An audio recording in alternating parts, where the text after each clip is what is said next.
Elle avait appelé pour confirmer qu'en 10 ans, son Brutus ne lui avait procuré que 2-3 orgasmes en 10 ans. Alors, Brutus, t'as manqué ta shot. Ben non, t'as réussi. Alors, Brutus ne voulait pas qu'elle jouisse, elle ne jouissait pas. Par contre, un homme bienveillant, elle se pète des orgasmes aller-retour, dès qu'elle touche. Aïe aïe, Brutus! Mais, les amis, Brutus ne voulait pas qu'elle jouisse. Les batteurs de femmes ne veulent pas. Oh, OK. Ah ben oui! Ah ben oui! Lui, OK, considère que sa partenaire doit l'honorer sexuellement. Et il n'en a que foutre de l'excitation sexuelle d'une compagne. De toute façon, c'est logique, là. Un gars qui bat sa femme, qui la frappe, qui la maltraite, comment imaginer qu'il puisse vouloir son bonheur au lit, là? Mais non, mais non. Ça marche pas, là. Non, ça ne marche pas. Alors, l'observation de Mme Sophie peut se reproduire sur 1 million de cas dans la belle province. 1 million de femmes. Minimalement. C'est beaucoup.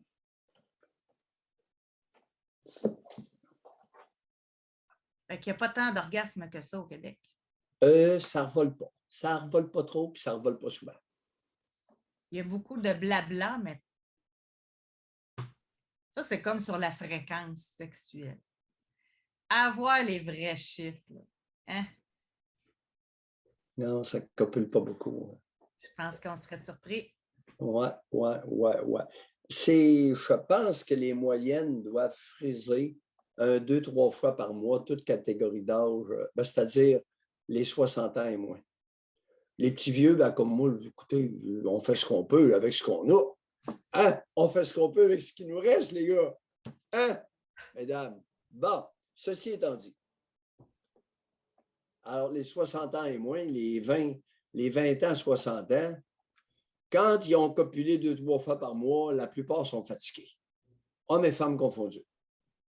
Puis vous mettez les 20-30 ans là-dedans. De 20 à 60. Oui.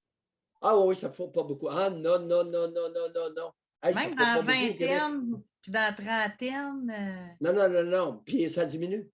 Non, ça ne se met pas beaucoup. Non, ça se crosse beaucoup chez les hommes avec les films porno. Ça ne se met pas beaucoup. Ah oui, écoutez, messieurs, 2-3 fois par mois, c'est de la peau. Ça a toujours été ou bien ça va en diminuant? C'est pire. Ça va en diminuant. La fréquence des rapports sexuels par pénétration diminue. D'après moi, maintenant. Et on attribue ça à écouter l'émission puis vous allez comprendre, c'est ça? Transgression, etc., écraser.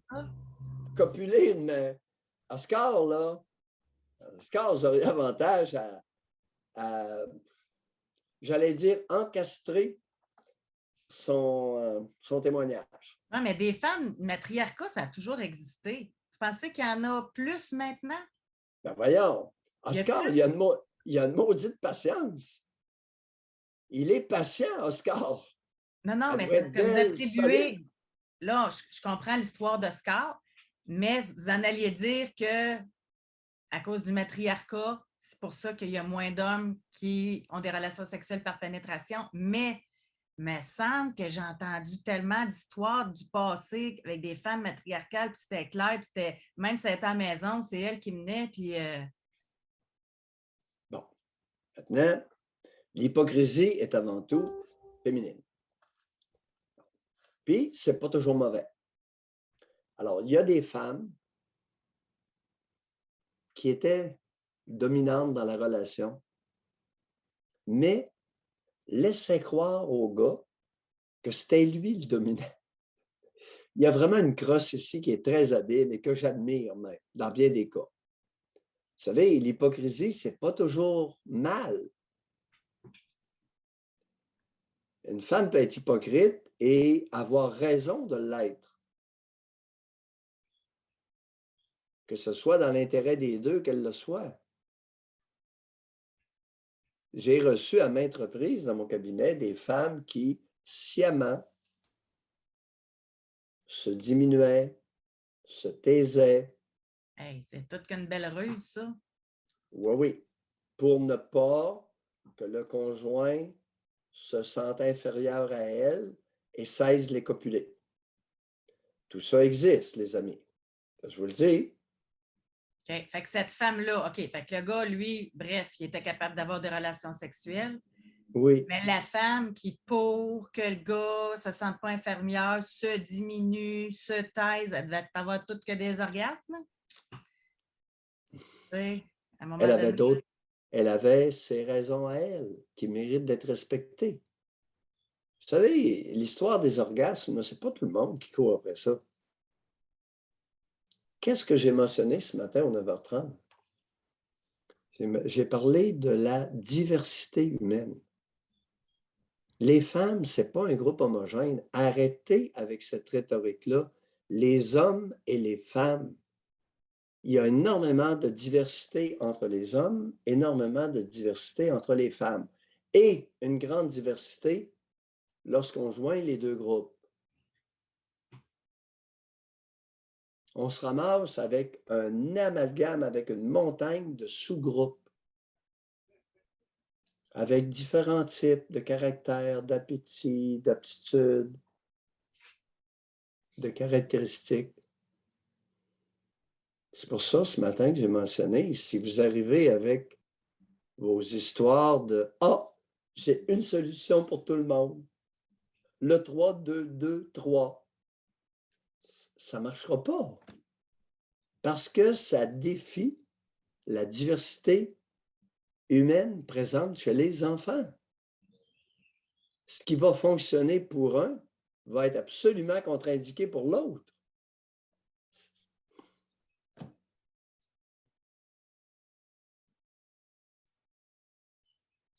Et pour le faire, être à l'écoute de l'enfant, de ses besoins à lui, là, ça devrait être ça, la règle.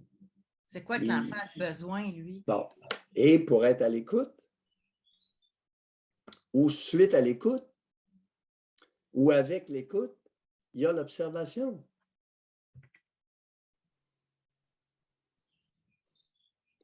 Qui c'est qui prend le temps d'observer son morveux? Je n'ai pas vu ça souvent dans ma vie, moi. Qui prend le temps d'observer son morveux? Les auditeurs, dernière fois que vous avez vu quelqu'un, pas vous, là, parce que vous le faites tout. Dernière fois que vous avez vu quelqu'un observer son enfant. J'ai dit une fois. Si on posait ça comme question, je pose, vous tomberiez en bas de vos chaises. Quelqu'un, particulièrement une femme, qui observe son jeune enfant. Dernière fois que vous avez été témoin de la scène,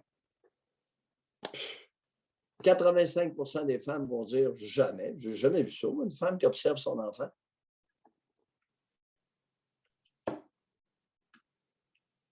C'est triste. Écoute, une mère qui écoute son enfant, dernière fois que vous avez été témoin d'une femme qui s'est donné la peine d'écouter son enfant 3 minutes. Pas une demi-heure, là. 3 minutes. Il n'y en a pas tant. Dernière fois que, José, puis réponds-moi pas, là.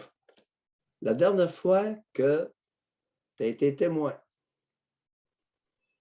d'une femme qui a écouté son conjoint 3 minutes. Ben voyons, à ce point-là.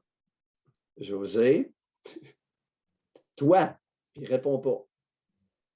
La dernière fois, à quand la dernière fois où tu as été témoin d'une femme qui a écouté son conjoint parler pendant 3 minutes? Et non, je n'inverserai pas la question. Je ne vous poserai pas c'est quand la dernière fois que j'ai vu un homme écouter sa conjointe. 3 minutes. C'est des constats qui font mal, hein?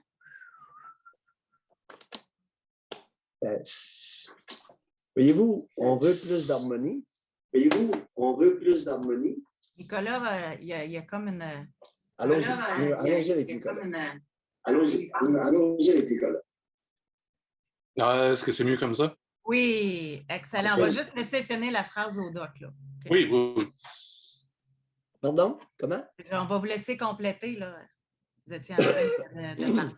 Qu'est-ce que je suis en train de dire? On disait que c'était des tristes constats ce matin, là. Ah, on veut plus d'harmonie. Pas compliqué. J'écrirai pas un livre là-dessus. Rapport plus harmonieux, respect, écoute, observation de l'autre. Y a-t-il d'autres choses à dire?